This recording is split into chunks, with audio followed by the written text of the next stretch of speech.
ఇవాళ commentaries on living part 2.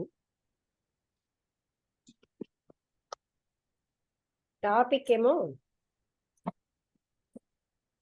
an experience of buses.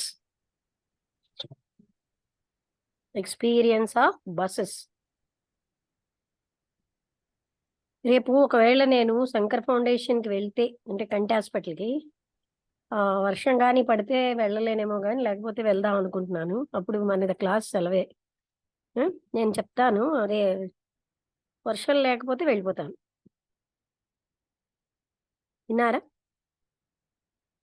కానీ మనం మెసేజ్ పెట్టాలి. ఎక్స్పీరియన్స్ ఆఫ్ బస్సులు buses.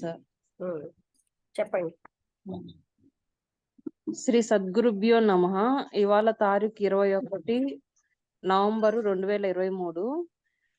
Commentaries on living part 2లో అండ్ ఎక్స్పీరియన్స్ ఆఫ్ బస్సెస్ మీద లక్ష్మీ మేడం గారు మనకు చదివి వినిపిస్తూ వివరిస్తారు.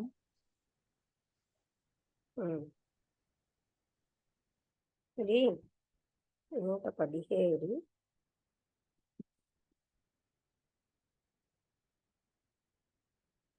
3 పేజీలు.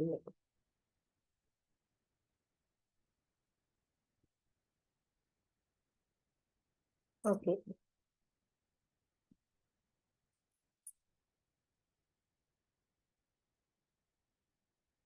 ఇది చాలా వేడిగాను బాగాను హ్యూమిడ్ అంటే వాటర్ వేపర్తో ఉన్న రోజు అనమాట. అంటే ఎక్కువగాను చెమ్మగా ఉంది. పార్కులో ఎంతో మంది ప్రజలు ఆ గ్రాస్ అంటే అక్కడ ఉన్నటువంటి గడ్డి మీద వాళ్ళు అలాగా స్ట్రెచ్ అవుట్ అయ్యారు. అంటే ఏంటి, చేరబడ్డారు. ఆర్ సిట్టింగ్, కొంతమంది బెంచెస్ మీద కూర్చున్నారు. అక్కడ ఉన్నటువంటి బరువైన చెట్ల యొక్క షేడ్లో వాళ్ళు ఏం చేస్తున్నారంటే వాళ్ళు దేవర్ కూల్ డ్రింక్స్ తీసుకుంటున్నారు. ఆ తర్వాత అక్కడ ఉన్నటువంటి పరిశుభ్రమైనటువంటి ఆ గాలిని వాళ్ళు ఆస్వాదిస్తున్నారు. అక్కడ ఆకాశం చాలా బూడిద రంగు అంటే గ్రే కలర్లో ఉంది. కొంచెం కూడా ఏమాత్రం గాలి లేదు. అక్కడ మెకనైజ్డ్ సిటీ అంటే అది మెషిన్స్ తోటి పరిశ్రమలతోటి ఉన్నటువంటి ఆ పట్టణం ఫిల్డ్ ద ఎయిర్. అది మొత్తం గాలి అంతటిని అంటే ఎలాగని fumes of the vast mechanize అక్కడి నుంచి వచ్చిన పొగలతో నింపేసింది. అందుకని విలేజెస్ లో కూడా అంటే నింపేసింది. ఆ కంట్రీలో it must have been lovely. అంటే కంట్రీ సైడ్ అంటే విలేజెస్ లో చాలా సౌందర్యంగా ఉంది. అప్పుడే స్ప్రింగ్ సీజన్ వస్తుందన్నమాట. అది సమ్మర్గా మారుతుంది. కొన్ని వృక్షాలు వాటి యొక్క ఆకుల్ని వదిలేస్తున్నాయి. Along the road which ran beside the wide, అంటే అక్కడ అది వైడ్ స్పార్క్లింగ్ రివర్. ఆ రోడ్ ఏమో అక్కడ మెరుస్తున్నటువంటి ఆ రివర్కి వెళ్తుంది. ఆ రోడ్డు మీద ఈ ఆకులన్నీ పడుతున్నాయి. ప్రతి ఒక రకమైన ఫ్లవర్ కూడా అది every kind of flower would be out, అంటే అది బయటకు వెళ్ళి పూర్తిగా కింద పడిపోతూ ఉంటుంది, అయిపోతూ ఉంటుంది. ఆ అడవుల మధ్యలో there would be that peculiar silence, విచిత్రమైన ఒక సైలెన్స్ ఉంది. అక్కడ మీరు ఆల్మోస్ట్ 4 థింగ్స్ బీయింగ్ బార్న్, అంటే హియర్ థింగ్స్. అక్కడ ఏదైనా సరే చిన్న విషయం అయినా అది మనకి సౌండ్ వినిపిస్తుంది. అక్కడ ఉన్నటువంటి ఆ పర్వతాలు, వాటి యొక్క లోతైనటువంటి ఆ లోయలు, అవేమో నీలంగాను చాలా మంచి సువాసనలతో ఉన్నాయి. కానీ ఆ పట్టణంలో అంటూ ఆపారు. Imagination prevents the perception of what is అన్న యథార్థాన్ని ఊహలు ఏం చేస్తున్నాయంటే అడ్డేస్తున్నాయి యథార్థాన్ని చూడకుండా.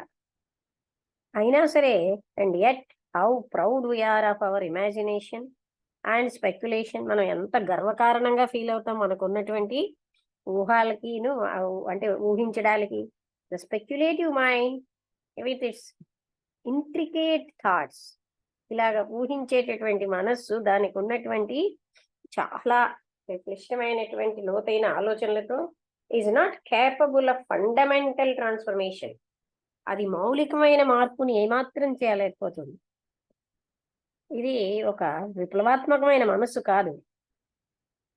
It has closed it self with what should do, what should B, ఎలా ఉండాలి అన్న దాంతో అది కవర్ అయిపోయి, and follows the pattern of its own limited and enclosing projections. అందుకని దానికి ఉన్నటువంటి పరిమితమైనటువంటి ఒక పద్ధతినే పాటిస్తూ ఉంటుంది, ఆ ప్రొజెక్షన్స్ ని. Good is not in what should B, మనం ఇలా ఉండాలి అనే దాంట్లో మంచి ఏమీ లేదు. It lies in the understanding of what is అనే దాన్ని, యథార్థాన్ని అర్థం చేసుకోవడమే మంచిది, కానీ ఇలా ఉండాలి అలా ఉండాలి అనడంలో ఎప్పుడు కూడా మంచి లేదు. ఊహ అనేది వాట్ ఈజ్ అన్న దాన్ని మనం అవగాహన చేసుకోకుండా అడ్డుతోంది. అదే విధంగా యాజ్ డస్ కంపాషన్, అంటే మనకు ఉన్నటువంటి కంపాషన్ అంటే కంపారిజన్, పోలిక కూడా. మనం ఎవరితోటైనా పోల్చడం వల్ల కూడా యథార్థ స్థితిలో మనం ఉండలేకపోతున్నాం. అన్ని రకాలైనటువంటి ఇమాజినేషన్స్ ని, స్పెక్యులేషన్స్ ని పక్కన పెట్టేస్తే, యథార్థంలో ఉండాలి అంటే మనం ఏం చేయాలి? మనస్సుని, ఈ ఊహలని, ఇవన్నీ పక్కన పెట్టేయాలి. ఆయన చాలా చిన్న ఆయనే, కానీ ఆయనకు ఒక ఫ్యామిలీ, ఆయన ఒక బిజినెస్ మ్యాన్ అనమాట, ఇంకో కుటుంబం ఉంది. ఆయన కొంచెం పేరున్నటువంటి బిజినెస్ మ్యాన్. ఆయన చాలా వరీడ్గా కనిపిస్తున్నాడు, బాధల్లో ఉన్నట్టున్నాడు, ఏదో ఒకటి చెప్పాలన్న ఆతురతతో ఉన్నాడు. కొంతకాలం కిందట నాకు ఒక రిమార్కబుల్ గా, అంటే చాలా హత్తుకునేటటువంటి అనుభవం అయింది. నేను దానికోసం ఎప్పుడు మాట్లాడలేదు గనక ఎవరితోటిను, దాన్ని నేను ఇప్పుడు మీకు ఎక్స్ప్లెయిన్ చేయగలనా అని అనుకుంటున్నాను. నేను అలా భావిస్తున్నాను. నేను ఇంకెవరి వ్యక్తి దగ్గరికి వెళ్ళలేను. ఇదేంటంటే ఒక అనుభవం, అందులోని నా హృదయాన్ని అంటే బాగా అది కదిలించేసింది అనమాట. But it has gone and now I have only that empty memory of it. అది ఇప్పుడు వెళ్ళిపోయింది, దాని యొక్క జ్ఞాపకం మాత్రమే, శూన్యమైన జ్ఞాపకమే నా దగ్గర ఉంది. బహుశా దాన్ని నేను వెనక్కి తీసుకోవడానికి మీరు సహాయం చేయగలరేమో. అప్పుడు నేను చెప్పగలను యాస్ఫుల్లీ, ఎంత ఎంత పూర్తిగా వీలైతే అంత పూర్తిగా ఆ బ్లెస్సింగ్, అది అటువంటి ఆశీర్వచనం ఏమిటో. ఇవన్నిటి కోసం నేను చదివాను, కానీ అవి ఎప్పుడు నాకు శూన్యంగా పదాలలాగే కనిపిస్తున్నాయి. నా ఇంద్రియాలకే అవి కనిపించేవి. కానీ ఇప్పుడు వాట్ హ్యాపెన్ టు మీ, ఇప్పుడు జరిగింది ఏంటంటే, ఆ ఆలోచనకు అతీతమైనది, ఆ ఊహలకు అతీతమైనది, కోరికకు అతీతమైనది. ఇప్పుడు నేను అది పోగొట్టుకున్నాను. దయచేసి దాన్ని తిరిగి వెనక్కి పొందడానికి హెల్ప్ చేయండి. ఒక క్షణం ఆగాడు, మళ్ళీ కంటిన్యూ చేస్తున్నాడు ఆయన. ఒకరోజు పొద్దున్నే నేను లేచాను, చాలా పొద్దున్నే అంటే ఎర్లీ మార్నింగ్. అక్కడ పట్టణం అంతా కూడా చాలా అంటే ప్రశాంతంగా నిద్రలో ఉన్నారు. అక్కడ ఉన్నటువంటి చిన్న చిన్న ధ్వనులు ఇంకా మొదలవలేదు. నేనేమనుకున్నానంటే, I had to get out, so I dressed quickly. నేనేమో బయటికి వెళ్ళాలి గనక నేను బట్టలు అవి ధరించాను అండ్ వెంట్ డౌన్, ఆ స్ట్రీట్ లోంచి కిందకి వెళ్తున్నాను. అక్కడ మిల్క్ ట్రక్ కూడా ఇంకా రౌండ్ లో లేదు, అంటే అది రౌండ్ వేస్తూ ఉంటుంది కదా అన్ని చోట్లకి, ఇంకా రాలేదు. అది ఎర్లీ స్ప్రింగ్ సీజను. ఆ స్కై అన్నది, అంటే ఆకాశం చాలా లైట్ బ్లూ కలర్ లో ఉంది. నాకు ఒక స్ట్రాంగ్ ఫీలింగ్ ఏంటంటే, ఆ పార్క్కి వెళ్ళాలని. 1 మైల్ దూరంలో ఉంది. ఆ క్షణం నుంచి నేను, అంటే ఏ క్షణమైతే నేను నా ఇంటి యొక్క ఫ్రంట్ డోర్ నుంచి బయటపడ్డానో, నాకు ఒక స్ట్రేంజ్ ఫీలింగ్ వచ్చింది, లైట్ గా అయిపోయినట్టు. నేను ఒక గాలిలో నడుస్తున్నట్టు అనిపించింది. ఆ బిల్డింగ్ కి ఒక ఆపోజిట్ గా మరొక బ్లాక్ ఆఫ్ ఫ్లాట్స్ ఉన్నాయి. అవి వాటి యొక్క కురూపితనం అంతా కోల్పోయాయి. The very bricks were alive and clear. అక్కడ ఉన్నటువంటి ఆ ఇటుకలు కూడా లైవ్లీగా క్లియర్ గా ఉన్నాయి.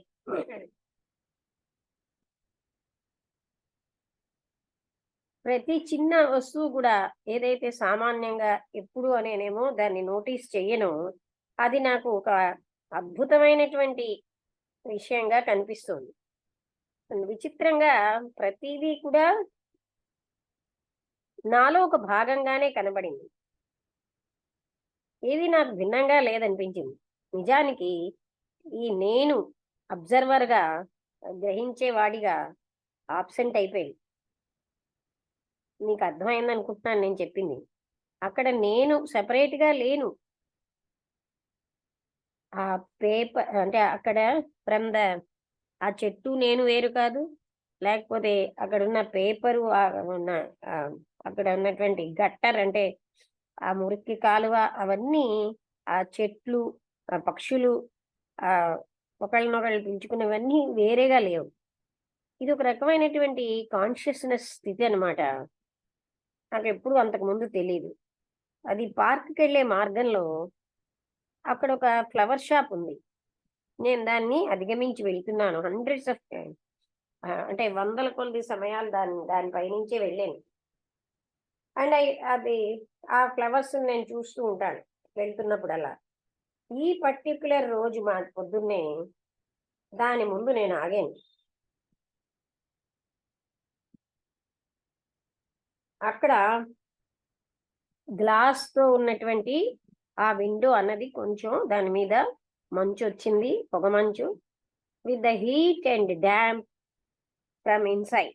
లోపల ఉన్న హీటు, లోపల ఉన్నటువంటి చెమ్మతోటీలు, ఆ లోపల అది అలా ఉంది. ఆ ప్లేట్ గ్లాస్ అన్నది, విండో అన్నది నెమ్మదిగా frosted with the heat and damp, అదే అంటే దాని మీద మంచుతోటి అది అలా ఉంది లోపల. But this did not prevent me from seeing the many varieties of flowers. అక్కడ ఉన్నటువంటి ఎన్నో రకాలైనటువంటి ఫ్లవర్స్ చూడడానికి ఇదేమి నాకు అడ్డు రాలేదు. నేను అక్కడ నిల్చునేసరికి లుకింగ్ ఎట్ దెమ్, వాటిని చూస్తూ నాకు నేనే చిరునవ్వుతోటి నవ్వుతూ జాయ్తో ఉన్నట్టుగా ఫీల్ అయ్యాను. నేను ఎప్పుడు కూడా ఈ స్థితిని ఇంతకు ముందు అనుభవించలేదు. ఆ పుష్పాలు మాట్లాడుతున్నాయి నాతో, నేను వాటితో మాట్లాడుతున్నాను. నేను వాటిల్లో ఒకటిగా ఉన్నాను, అవి నాలో భాగంగా ఉన్నాయి. In anything saying this, I may give you the impression that I was mystical, slightly off my head. నేను ఇలా చెప్పడంలో నేను కొంత మిస్టికల్ గా ఉన్నాను అన్నది తెలుస్తున్నది. Slightly of my head, but it was not so. అంటే నా హెడ్ కంటే కొంచెం బయటకు వచ్చినట్టుగా ఉంది, కానీ కాదు. I had dress very carefully. నేను చాలా జాగ్రత్తగా డ్రెస్ చేసుకున్నాను. Aware of putting on clean things. మంచి బట్టలు వేసుకోవడంలో నేను జాగ్రత్త పడ్డాను. నా యొక్క వాచ్ నేను చూసుకునేసరికల్లా, seeing the names of the shops, ఆ షాప్స్ యొక్క పేర్లు, including that of my tailor, నా టైలర్ని, and reading the titles of the books యొక్క పేర్లు చూడడంలో, ఒక బుక్ షాప్ విండోలోంచి చూస్తున్నాను. Everything was alive. అన్నీ కూడా నాకు లైవ్లీగా కనబడి అన్నిటినీ నేను ప్రేమిస్తున్నాను. I was the scent of those flowers. ఆ ఫ్లవర్స్ లో ఉన్న సువాసన నేనై ఉన్నాను, కానీ అక్కడ నేను లేను ఇవి స్మెల్ చేయడానికి. అంటే పుష్పాల యొక్క సుగంధాన్ని స్మెల్ చేయడానికి నేను లేను.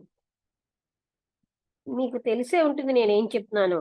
There was no separation between them and me. నాకు వాటికి ఏ సెపరేషన్ లేదు.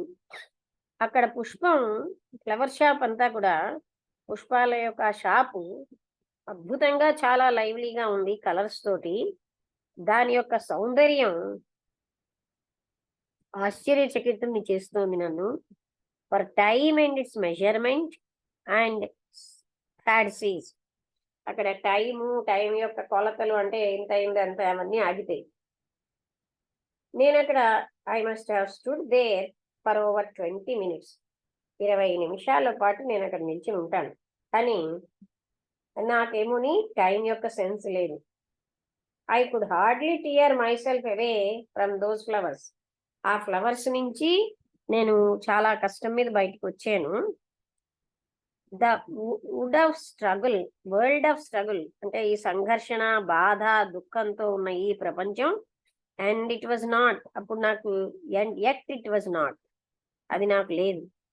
You see in that state words have no meaning. పదాలకి ఏ రకమైన అర్థం లేదు. Words are deceptive. పదాలన్నీ కూడాను మోసపూరితమైనవే, సెపరేట్ చేస్తూ ఉంటాయి, పోలుస్తూ ఉంటాయి. కానీ ఆ స్థితిలో పదాలే లేవు. I was not experiencing, there was only the state that experience. నేను అనుభవించటం లేదు, అనుభవం ఒకటే ఉంది. సమయం ఆగిపోయింది. అక్కడ గతం లేదు, ప్రెసెంట్ లేదు, భవిష్యత్తు లేదు. Oh I don't know how to put it into words. కేవలంగా అది ఎలా నేను మాటల్లో చెప్పాలో తెలియట్లేదు. But it does not matter. అదే అయినా పర్వాలేదు. There was a presence, no not the word, that word. అక్కడ ఒక ప్రెజెన్స్ ఉన్నది, కానీ అది పదం కాదు. It was as though the earth with everything in it, అంటే ఆ భూమి, దాని మీద ఉన్న అన్ని కూడా దాని and on it were in a state of benediction. అవన్నీ నాకు ఒక రకమైనటువంటి ఆశీర్వచనంలా ఉన్నాయి. And I walk towards the park. ఆ పార్క్ వైపు నేను నడుస్తూ, ఫర్ పార్ట్ ఆఫ్ ఇట్, అందులో భాగంగా ఉన్నాను. ఆ పార్క్ కి దగ్గరగా వచ్చేసరికల్లా నేను సంపూర్ణంగా, అంటే అక్కడున్న సౌందర్యంతో అవాక్కైపోయినా. అక్కడ ఉన్నట్టు అంటే పరిచయమైన ట్రీస్ యొక్క సౌందర్యమే. ఆ పేల్ ఎల్లో, అంటే లైట్ గా ఎల్లోగా ఉన్న, ఆల్మోస్ట్ బ్లాక్ గ్రీన్, అంటే ఫ్రమ్ ద పేల్ ఎల్లో నుంచి గాఢంగా ఉన్నటువంటి ఆకుపచ్చ. అక్కడ ఆకులన్నీ కూడా డాన్స్ చేస్తున్నాయి జీవంతో. ప్రతి ఆకు కూడా సెపరేట్ గా ఉంది. ఈ సంపూర్ణమైనటువంటి ఈ రిచ్నెస్, అంటే ఈ భూమి యొక్క ఈ సౌందర్యం అన్నమాట. అంటే రిచ్నెస్ అంటే ఇదంతా కూడా ఒక సింగిల్ లీఫే అన్నట్టుగా ఉంది. నేను, నా హృదయం అనేది చాలా ఫాస్ట్ గా కొట్టుకుంటోంది. నా హార్ట్ అనేది నాకు ఎరుకతో ఉన్నాను. I have I have a very good heart. నాకు చాలా మంచి హార్ట్ ఉంది. కానీ నేను అప్పటికి ఊపిరి పీల్చుకోలేకపోతున్నాను. ఆ పార్కులోకి నేను ప్రవేశించేసరికల్లా నేనేమో ఇంకా స్పృహ తప్పిపోతాను అనిపించింది. ఐ సాట్ డౌన్ అనే బెంచ్. నేను ఒక బెంచ్ మీద కూర్చుండిపోయాను. అండ్ కళ్ళ అశ్రువులన్నవని నా కళ్ళల్లోంచి వస్తున్నాయి, బుగ్గలపై నుంచి. ఒక రకమైన సైలెన్స్ ఉండి, అది సంపూర్ణంగా దాన్ని బ్రేక్ చేయలేనిది, అంటే భరించలేని సైలెన్స్, బ్రేక్ చేయలేని కాదు. కానీ ఆ సైలెన్స్ అన్నది అన్నిటినీ, బాధని అన్నిటినీ కూడా అది పరిశుభ్రం చేస్తోంది. నేను ఇంకా లోపలికి వెళ్తున్న కొద్దీ ఆ పార్కులోకి, అక్కడ ఒక రకమైన గాలంతా మ్యూజిక్ తో నిండిపోయింది. అక్కడ దగ్గరలో ఏ ఇల్లు లేదు అని నేను ఆశ్చర్యపోయాను. And no one would have a radio in the park at the hour of the morning. అంత పొద్దున్నే ఎవరి దగ్గర కూడా ఒక రేడియో కూడా ఉండదు. ఆ మ్యూజిక్ అన్నది ఆ మొత్తం ఆ హోల్ లో ఒక భాగం. All the goodness, all the compassion, అన్ని రకాల అంత మంచితనము, కారుణ్యము ఈ ప్రపంచంలో ఉన్నదంతా ఆ పార్కులో ఉంది. And God was there. అక్కడ భగవంతుడు ఉన్నాడు అనిపించింది. అంటే ఆ అనుభవం చెప్తున్నారు అనమాట. అక్కడ భగవంతుడు ఉన్నాడు అనిపించింది. అంటే తనకి ఏమీ సెపరేట్ గా కనబడలేదు. I'm not a theologian Nar much of a religious person. నేను ఒక రిలీజియస్ పర్సన్ ని కాను, లేకపోతే ఒక థియలాజియన్ ని కాను. అంటే ఆయన చెప్తున్నారు, I have been a dozen times or so inside a church. నేను ఒక డజన్ టైమ్స్ కంటే ఎక్కువ చర్చిలోకి వెళ్ళాను. కానీ it has never meant anything to me. అప్పుడు నాకు ఏమీ ఇలాంటిది అవ్వలేదు. I cannot I cannot stomach all that nonsense that goes on in churches. అంటే ఆ చర్చెస్ లో జరుగుతున్నటువంటి ఆ నాన్ సెన్స్ అంతటి నేను బేర్ చేయలేను. అంటే but in that park there was being. కానీ ఆ పార్క్ లో అక్కడ ఒక అస్తిత్వం ఉంది. If one may use such a word, ఒకవేళ అలాంటి పదం గాని వాడితే, బీయింగ్ అని, in whom all things lived and lead their being and had their being. అంటే అన్ని కూడా ఎక్కడికైతే తీసుకువెళ్తున్నాయో, ఎందులో అయితే అన్ని జీవిస్తున్నాయో, ఏదైతే అంత అస్తిత్వం కలిగి ఉందో అది నేను, అది అన్నమాట. ఆ పార్కులోనే అతను ఫీల్ అయ్యేది. My legs were shaking and I was forced to sit down again. నా కాళ్ళేమో అలాగా కదులుతున్నాయి, అవేమో షేకింగ్ అంటే వణుకుతున్నాయి. నేను మళ్ళీ కూర్చోబడిపోయాను. In whom all things lived, ఎవరిలో అయితే అన్ని జీవులు జీవిస్తున్నాయో, అండ్ హ్యాడ్ దేర్ బీయింగ్ అస్తిత్వం ఉందో. My legs were shaking and I was forced to sit down again with my back against a tree. అక్కడ ఒక చెట్టుకు చేరగల్లబడి మళ్ళీ నేను కూర్చున్నాను. ఆ చెట్టు యొక్క ట్రంక్ అన్నది ఒక జీవించి ఉన్నది. అండ్ యాజ్ ఐ వాజ్, నాలాంటిదే, and I was part of the tree, ఆ చెట్లు ఒక భాగాన్నే నేను. పార్ట్ ఆఫ్ దట్ బీయింగ్, ఆ అస్తిత్వంలో ఒక భాగాన్ని, ఈ ప్రపంచంలో ఒక భాగాన్ని. ఐ మస్ట్ హ్యావ్ ఫెయింటెడ్, నేను ఫెయింట్ అయిపోవచ్చు. It had all been too much for me, ఇదంతా నాకు చాలా ఎక్కువగా అనిపించింది. ద వివిడ్ లివింగ్ కలర్స్, అక్కడ క్లియర్ గా ఉన్నటువంటి ఆ కలర్స్, అక్కడ ఆకులు, ఆ రాళ్ళు, అక్కడ ఉన్న పుష్పాలు, నమ్మలేనటువంటి ఆ సౌందర్యం ప్రతి దాంట్లో. And overall was the benediction of, ఇంకా అంతా కూడా అక్కడ ఒక రకమైన ఆశీర్వచనమే అని చెప్పాలి. When I came to the son was up, when I came to, నేను బయటికి వచ్చేసరికల్లా సూర్యుడు పైకి వచ్చాడు. It generally takes me about 20 minutes to walk to the park. ఆ పార్క్కి వెళ్ళడానికి నాకు 20 నిమిషాలు పట్టింది. కానీ ఇది 2 గంటలైంది నాకు. Since I had left my house, మా ఇల్లు వదిలేశాక. భౌతికంగా I seem to have no strength to walk back. వెనక్కి తిరిగి నడవడానికి నాకు బలం లేనట్టు ఫీల్ అయ్యాను. సో ఐ సాట్ దేర్, అందుకే అక్కడ కూర్చున్నాను, నాకు శక్తిని పుంజుకుంటూ. And not daring to think, ఆలోచించడానికి డేరింగ్ లేకుండా. నెమ్మదిగా నేను వెనక్కి నడుస్తూ ఉంటే ఇంటికి, ఆ whole of that experience was with me, మళ్ళీ ఆ అనుభవం అంతా నాతో వచ్చింది. It tasted 2 days, it lasted 2 days, 2 రోజుల పాటు ఉంది. And faded away as suddenly as it had come, ఎంత సడన్ గా వచ్చిందో అంత సడన్ గా పోయింది. అప్పుడు నాకున్నటువంటి టార్చర్ మొదలైంది. I didn't go near my office for a week, ఒక వారం రోజుల పాటు ఆఫీస్ దగ్గరికి వెళ్ళలేదు. I wanted that strange living experience back again, తిరిగి ఆ లివింగ్ ఎక్స్పీరియన్స్ నాకు రావాలని కోరుకున్నాను. I wanted to live once again and for ever in that beautiful world, అంత సౌందర్యమైన ఆ ప్రపంచంలో శాశ్వతంగా ఉండిపోవాలని ఉంది. All this happen 2 years ago, ఇదంతా నాకు 2 సంవత్సరాల కిందట జరిగింది. I have seriously thought of giving up everything and going away in to some lonely corner of the world. నేను గట్టిగా ఆలోచించాను, అన్ని వదిలేసి ఎవ్వరూ లేనటువంటి ఒక ఈ ప్రపంచంలో ఒక మూలకి నేను వెళ్ళిపోదామని. But I know in my heart that I cannot go back that way. కానీ but I know in my heart that I cannot get it back that way. ఆ విధంగా నేను తిరిగి మళ్ళీ ఆ అనుభూతిని సంపాదించలేనని కూడా నాకు తెలుసు.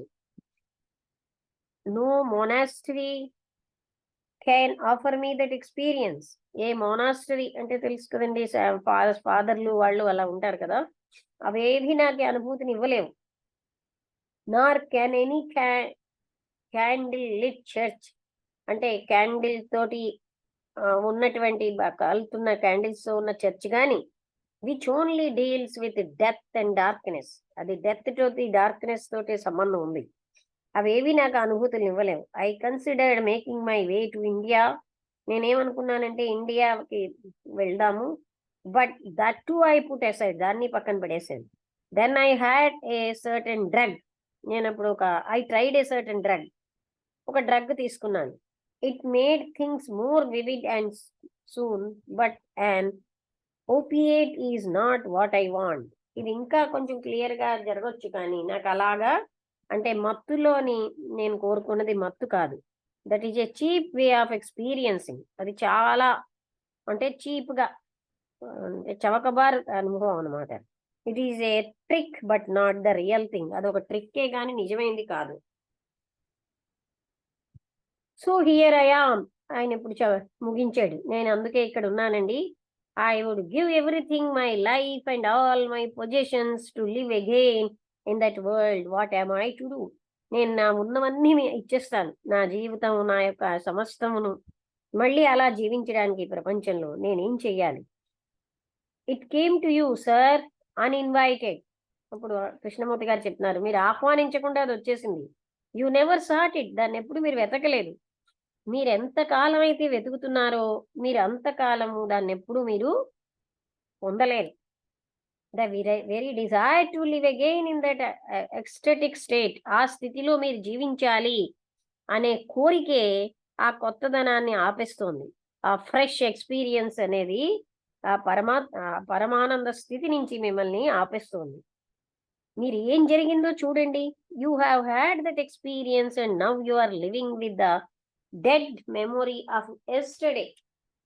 మీకు ఆ అనుభూతి వచ్చింది. ఇప్పుడు మీరేమో మృతప్రాయమైన జ్ఞాపకంతో జీవిస్తున్నారు. What has been is preventing the new. అయిపోయిన విషయం కొత్తది రాకుండా ఆపుతోంది. Do you mean to say that I must put away and forget all that has been and carry on with my petty life inwardly starving from day to day? అయితే మీ ఉద్దేశం ఏమిటి? నేను అదంతటినీ పక్కన పెట్టేసి నా యొక్క స్వల్పమైన జీవితాన్ని అంటే ఏమీ లేకుండా అలా జీవించాలంటారా? If you do not look back and ask for more, మీరు వెనక్కి చూసుకుని నాకు ఇంకా ఎక్కువ అనుభవం కావాలని అడగకపోతే, which is quite a task, then perhaps that very thing over which you have no control may act as it will. అంటే మీరు గతంలోకి వెళ్ళిపోయి మళ్ళీ ఆ అనుభవం కావాలి అని అనుకోకపోతే అది మళ్ళీ మీకు మీ మీద అటువంటిది యు హ్యావ్ నో కంట్రోల్. అది మళ్ళీ మీ మీదకి రావచ్చు. దాని కంట్రోల్ మీ చేతిలో లేదు, మీ ఇచ్ఛాపూర్వకంగా. గ్రీడ్ అంటే ఎక్కువగా ఎక్కువగా కావాలనే లోభము. ఈవెన్ ఫర్ ద సబ్లైమ్ అంటే ఆ అనంతత్వం కోసం కూడా ఆ గ్రీడ్ అన్నది బ్రీడ్స్ సారో, దుఃఖాన్ని తెచ్చిపెడుతుంది. The urge for the more అంటే ఎక్కువ కావాలి అనేది ఏమిటి చేస్తుంది మీకు? Opens the door to time. సమయాన్ని మీరు సమయాతీతంగా ఉన్న సమయంలో సమయం వస్తుంది అక్కడ. That bliss cannot be bought through any sacrifice. ఇప్పుడు మీకు వచ్చినటువంటి ఆ పరమాత్మ, ఆ పరమానందం అన్నది మీరు ఏ త్యాగం వల్ల రాదు. త్రూ ఎనీ వర్చ్యూ, ఏ రకమైన సద్గుణం వల్ల రాదు, ఏ డ్రగ్ వల్ల రాదు. It is not a reward. అదేమీ ఒక రివార్డ్ ఫలితం కాదు, ఒక రిజల్ట్ కాదు. It comes when it will. అది ఎప్పుడు కోరుతుందో అప్పుడే అది వస్తుంది. దానికోసం వెతక్కండి. కానీ ఆ నిజమేనా అనుభవం? Was it of the highest? అది గొప్ప ఉన్నతమైందేనా? We want another to confirm to make us certain of what has been. మనకెప్పుడు కూడా దాన్ని కన్ఫర్మ్ చేయడానికి ఇంకొకరు కావాలి. And so we find shelter in it. అందుకే మనం అందులో ఆశ్రయం తీసుకుంటాం. To be made certain or secure in that which has been. ఇంతకు ముందు అయినటువంటి అనుభూతిని మనం ఏమోని నిశ్చయంగా అందులోనేమో భద్రత పొందాలని. Even if it were the real, అది నిజమైందైనా సరే, is to strengthen the unreal and breed illusion. మనం ఏమిటి చేస్తున్నాం? ఆ అనుభూతి రియలే, కానీ మనం అన్రియల్ ని బలం చేస్తున్నాం. మనం భ్రాంతిని ఎక్కువ చేసుకుంటున్నాం. To bring over to the present what is past pleasurable or painful is to prevent the real.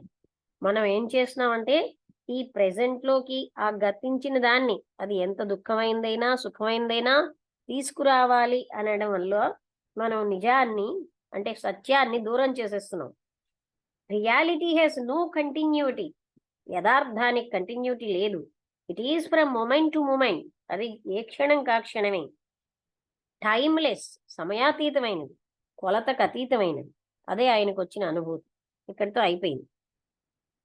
ఏమిటి దీని టాపిక్ పేరు ఏంటి? An experience. ఓ బసెస్ కాదండి, ఎన్ ఎక్స్పీరియన్స్ ఆఫ్ బ్లిస్. పరమానందం యొక్క అనుభూతి, ఇది దీని యొక్క టాపిక్. అంటే ఒక ఆయనకి ఆ బ్లిస్ఫుల్ హ్యాపీనెస్ అనేది ఆయన ఎంత చక్కగానో చెప్పాడు. నేను చెప్పలేనంటూనే చెప్పగలిగాడు. నాకు అక్కడ సమయం తెలియలేదు. రోజు చూసేవన్నీ సౌందర్యవంతంగా కనిపిస్తున్నాయి, చూసేవాడు లేడు. అది ఒక రకమైన ఆశీర్వచనం అనిపించింది. మామూలుగా నేను ఆ పార్క్‌కి వెళ్ళడానికి ఒక 10 నిమిషాలు, 20 నిమిషాలు పడుతుంది. 2 గంటలు అయిపోయింది. నాకేమో కాళ్ళు వణుకుతూ ఉంటే నేను నిలబడలేక కూర్చుండిపోయాను. ఆ విధంగా అంటే రోజు చూసినవన్నీ కూడా నాకు అద్భుతంగా కనిపిస్తున్నాయి. గొప్ప సౌందర్యవంతంగా కనిపిస్తున్నది అంటూ తన అనుభూతిని ఇది 2 ఏళ్ల కిందట వచ్చింది. నాకు తిరిగి ఆ అనుభూతి కోసం నేను ఏదైనా ఇచ్చేయదలుచుకుంటున్నానన్నాడు. అంటే అప్పుడు కృష్ణమూర్తి గారు ఏం చెప్పారు? మీరు అది ఎంత అద్భుతమైనదైనా గతములోనే కావాలి అని దానంతట అదొచ్చింది. అది కావాలని వెతికితే వచ్చేది కాదు. సీకింగ్‌లో రాదు. అన్వేషిస్తే వచ్చేది కాదు. కోరుకుంటే వచ్చేది కాదు. ఇంకా పైగా మీరు గతం అనుభవాలను ఇక్కడికి తెచ్చుకోవడంలో మీరు ప్రెజెంట్‌లోంచి బయట పడిపోతున్నారు. అంటే మీకు కొత్త అనుభవాలు రాకుండా మీరు అడ్డుకుంటున్నారు గత జ్ఞాపకాలతో. అయితే ఏమిటి నేనవన్నీ వదిలేసి జీవించాలా అని అడిగారు. అప్పుడు ఆయనకి ఇతను క్లియర్ చేశారు. ఏంటంటే, మనం కూడా అంతా కూడా ఏదైనా అద్భుతంగా ఉన్నా, ఏదైనా బాధాకరంగా ఉన్నా, ఆ గతాన్ని నిరంతరం తెచ్చుకుని, ఆ ప్రెజెంట్‌లో మీకు వచ్చినదిగా అనుభూతి మంచిదే అవ్వచ్చు. కానీ తిరిగి మీరు దాన్ని అంటే పాస్ట్‌ని తెచ్చుకోవడం వల్ల ప్రెజెంట్‌లో ఉన్న న్యూ అనుభూతుల్ని మీరు కోల్పోతున్నారు. అందుకని పాస్ట్ అనేది ఎలా అడ్డుతోంది ఆయన చూపెట్టారు. బ్లిస్ అంటే పరమానందం. గొప్ప హ్యాపీనెస్ అన్నమాట. ఆయనకి ఒకరోజు సడెన్‌గా అది సడెన్‌గా వచ్చింది. అది ఎలా వచ్చిందో అలాగే పోయిందంటున్నారు కదా! అది మీరు వెతకడం వల్ల, కోరుకోవడం వల్ల, ఏ త్యాగాలు చేయడం వల్ల వచ్చేది కాదు. అది దానంతట అదొస్తుంది. మీరు ఆ గత అనుభవాల నుంచి, ఆ జ్ఞాపకాల నుంచి మీరు వదిలేస్తే, మీరు రియాలిటీలో జీవించగలరు. రియాలిటీ అన్నది, సత్యం అన్నది ఎప్పుడు కూడా కంటిన్యూటీ ఉండదు. అది ఏ క్షణంకాక్షణమే. అది సమయాతీతమైనది. అది ఇంతుంటుంది అని దాన్ని కొలతతో చెప్పలేం. అనంతమైనది. మెజర్‌లెస్. అందుకని మీరు ప్రతినిత్యం ఆ జ్ఞాపకాలు తెచ్చుకోవడం వల్ల మీరు భ్రాంతిలో జీవిస్తున్నారన్నారు. ఇక్కడ మీకు అర్థమైందా? అంటే ఆ జ్ఞాపకం ఏమంటే భ్రాంతిగా మారిపోయింది. అప్పటికది రైటే. మళ్ళీ మనం ఇవాళ పాస్ట్ కదా అది. పాస్ట్ తెచ్చుకోవడం వల్ల ప్రెజెంట్‌ని వదిలేస్తున్నాం. యథార్థతను వదిలేస్తున్నాం అని చూపిస్తున్నారు. అర్థమైందా వసంతలత నీకు? వసంతలత సుధా గారు, మాధవ వర్మ గారు వచ్చారు. నమస్కారం అండి. కానీ ఆయనకి తి మైక్ ఓపెన్ అవ్వలేదు. చెప్పు వసంతలత చెప్తావా? అది అందరికీ నమస్కారం. ఇవాళది అంటే ఆయన ఎక్స్‌పీరియన్స్ ఆఫ్ బ్లిస్ అనే విషయం మీద ఆయన చెప్తూ అందులో ఫస్ట్ నేచర్ డిస్క్రిప్షన్ తర్వాత ఇమ్మీడియేట్‌గా ఒక నెక్స్ట్ పారాగ్రాఫ్‌లో హ్మ్. ఏంటంటే అనే దాంట్లో మనం జీవించడం వల్ల వాట్ ఈజ్ అన్న దాన్ని చూడలేము. అంటే ఇలా ఉండాలి, అలా ఉండాలి అని ఒక ఇమాజినేషన్ మనసు పెట్టుకున్నదనుకో, ఆ రియాలిటీ అనేది కనిపించదు. అది ఆ వాట్ షుడ్ బి అన్నది it is based on the past experiences. So always what is ఆ experience is always contaminated by what should be అనేటువంటి ఒక లిమిటెడ్ ఇమాజినేషన్‌తో. అది రెండో తర్వాత ఈ స్టోరీ వచ్చింది. ఆయనకు ఒక రకమైనటువంటి బ్లిస్‌ఫుల్ ఎక్స్‌పీరియన్స్ వచ్చింది. ఆ ఎక్స్‌పీరియన్స్‌ని కూడా బ్యూటిఫుల్‌గా అతను డిస్క్రైబ్ చేశారు. అందులో నా అనేదేం లేదు. అంటే దీన్నే అసలు పరమానందం అంటారు. ఏదైనా మనం అంటే అందులో మీ పర్సీవర్, అబ్జర్వర్ లేనటువంటి ఒక స్థితి. ఆ స్థితిలోనేంటంటే everything is a part of your self. నువ్వు అన్నిట్లో ఉన్నావు. అన్ని నీలోనే ఉన్నాయి. అండ్ ఆ బ్యూటీ అనేది అన్ని ఒక చిన్న చిన్న ఆకుల నుంచి, ఒక షాప్ నుంచి రోజు కనిపించే చెత్త చెత్త బ్రిక్స్ కూడా ఆయనకి ఆ రోజు బ్రహ్మాండంగా కనిపించాయి. ఆ రకమైనటువంటి అది ఆ రియాలిటీలో ఆయన జీవించాడు కాబట్టి, ఆ రకమైన ఆనందం అతనికి వచ్చింది. అయితే ఎక్కడ పొరపాటు ఎక్కడైంది అంటే మళ్ళీ అదే రకమైన ఆనందాన్ని అతను కోరుకుంటున్నాడు. ఆ ఆనందాన్ని కోరడం అనేదే అంటే నువ్వేదైతే అన్వేషిస్తూ ఉంటావో ఇది కావాలి, అది కావాలి అని అదే ఒక ఆబ్స్టికల్ అయిపోతుంది. అది మళ్ళీ నీకు దొరకదు. అంటే మళ్ళీ నువ్వు వాట్ షుడ్ బి అనే దాంట్లో నువ్వు బతుకుతున్నావు. వాట్ వాస్ అనే దాంట్లో బతుకుతున్నావు. సో అది మనం ఓపెన్ అప్ అవ్వాలి. ప్రెజెంట్ ఓపెన్ అప్ ఎప్పుడవుతామో ఏమిటి అవుతున్నది అనేటువంటి ప్రెసెంట్ లో మనం చూడగలుగుతాము. ఎవ్రీ మూమెంట్ ఆ ప్రెసెంట్ కేమో టైం అనేది ఉండదు. మొమెంట్ టు మొమెంట్ అది ఉంటుంది. అందులో నువ్వు గాని జీవించగలిగి ఉంటే నీకు ఎప్పుడైనా ఎక్స్పీరియన్స్ వస్తుంది. కానీ అంతేగాని నువ్వు ఇది కావాలి, అది కావాలి అని ఎప్పుడైతే కోరుకుంటావో అది రావడం కష్టం. ఎందుకంటే ప్రెజెంట్ ని నువ్వు పాస్ట్ తాలూకా మెమరీతో చూడలేవు. చూస్తే అది ప్రెజెంట్ అవే అవ్వదు. న్యూగా, ఫ్రెష్‌గా ఎప్పుడు ఉండదు. సో, ఆ బ్లిస్ అనేది రావాలి అంటే మైండ్ అనేది స్టిల్‌గా ఉండాలి. నిశ్చలంగా ఉండాలి. ఆ నిశ్చలంలో నీకు డెఫినిట్‌గా ఏంటంటే రావాల్సింది ఎప్పుడైనా వస్తుంది. వెయిట్ చేయడం, దానికోసం కావాలనుకోవడం, కోరికలు పెట్టుకోవడం ఈజ్ నాట్ ద సొల్యూషన్. ఇంకా ఆయన ఆఖరిన మళ్ళీ అన్నారు. అయితే ఇదే గొప్ప, ఇదే హైయెస్ట్ ఆర్డర్ ఆఫ్ బ్లిస్సా అని అడిగారు. ఆనందమా? అయితే సర్టిఫికెట్లు ఎందుకు పెట్టుకోవాలి? ఇంకోళ్ళు ఏదో చెప్తే అది అవ్వాలి అంటే మనము rely on certificates given by others. అంటే ఇలా ఉంటే బాగుంటుంది, ఇలా ఉంటే బాగుండదు అనేటువంటి వాటి మీద డిపెండ్ అయిపోతాం. డిపెండ్ అవ్వడం కూడా ఒక రకమైన రియాలిటీ కన్ఫర్మేషన్ నుంచి అడుగుతాం. అంటే సంబడి కన్ఫర్మ్ చేయాలి. సాటిస్ఫాక్షన్ కోసం, మన సాటిస్ఫాక్షన్ కోసం అది అవునా కాదా అని చెప్పి. సో ఆల్ దీస్ థింగ్స్ మనకి మైండ్ మీద ఒక రకమైన ఆబ్స్టికల్ క్రియేట్ చేస్తుండి they prevent us from seeing what is. యథార్థాన్ని మనం చూడలేం. అది మనుషులు ఈవెన్ రిలేషన్షిప్స్ లో కూడా అంతే. మన పాస్ట్ ఐడియాస్ మనని రిలేషన్షిప్స్ మీద వర్క్ చేస్తూ ఉంటాయి. అలాగే చూస్తూ ఉంటాం. ఆ కోణం నుంచి ఎప్పుడో ఏదో అయింది, వాళ్ళు ఇలాగే ఇప్పుడు ఉంటారు అనేటువంటి ఒక ధోరణిలో పెట్టామనుకో మనం ఎప్పుడూ సత్యాన్ని చూడలేం. యాజ్ ఇట్ ఈజ్ విషయాన్ని చూడగలగడం అనేది ఒక చాలా బ్యూటిఫుల్ థింగ్. అండ్ మనం దాన్ని అలవర్చుకోవాలి. ఆ గత జ్ఞాపకాలే అదే అడుగుతున్నాయి. గత ఆ, ఆలోచనలు, జ్ఞాపకాలు అసలైన యథార్థాన్ని చూడకుండా ఇప్పుడు రావచ్చు కూడా అటువంటిది. కానీ అడ్డేస్తున్నాయి జ్ఞాపకాలు. అడ్డేస్తున్నారు. మళ్ళీ నాకు కావాలి అలా వస్తుందని మళ్ళీ కంపారిజన్, అలాంటిదే వస్తుందా ఇంకోలాంటిది ఇలాంటివన్నీ ఉండదు. అంటే మనం ఏం చేస్తున్నాము, గతం తోటి ప్రెసెంట్ ని ఈ ఆలోచనే కదా గతం అనేది. కంపారిజన్ ఒకటి పోల్చుతూ ఉంటాం. నాది ఎక్కువ తక్కువ ఇవన్నీ కాకుండా అంటే మనం ప్రెసెంట్ ని రియాలిటీ లేకుండా చేసుకుంటున్నాం అని. అది ఏ క్షణం కాక్షణమే కానీ దానికి కంటిన్యూటీ ఉండదు. చాలా బాగున్నది అసలు ఇది. అంటే బేస్ అనేది నాకు ఒకటే కనిపిస్తూ ఉంటుంది ఆయన తాలూకు దాంట్లో. కానీ బ్యూటిఫుల్ డిఫరెంట్ స్టోరీస్ తో, స్టోరీ అంటే అదే సంఘటనలతో ఆయన Incident. చెప్తూ ఉంటారు. ఇంకా సుధా గారు అంటే అసలు అంటే రియల్ బ్లిస్ఫుల్ ఎక్స్పీరియన్స్ లో నువ్వు అనేది లేదు. అదే కదా రమణ మహర్షి అదే అంటారు. ఆయన జరిగింది అదే. నేను తాను లేనే లేడు, అన్నిట్లో పార్ట్ అండ్ పార్సల్ గా అయిపోయాడు. తానే అది అయిపోయింది. అదే లవ్ కదా. లవ్ అంటే అది అసలు ఏ సెపరేషన్ లేదు. ఇంకా ఇప్పుడు ఇది అయిపోతుంది. ఇంకో జూమ్ లో సుధా గారు చెప్తారు కానీ మళ్ళీ ఓపెన్ చేద్దాం. ఇది అయిపోగానే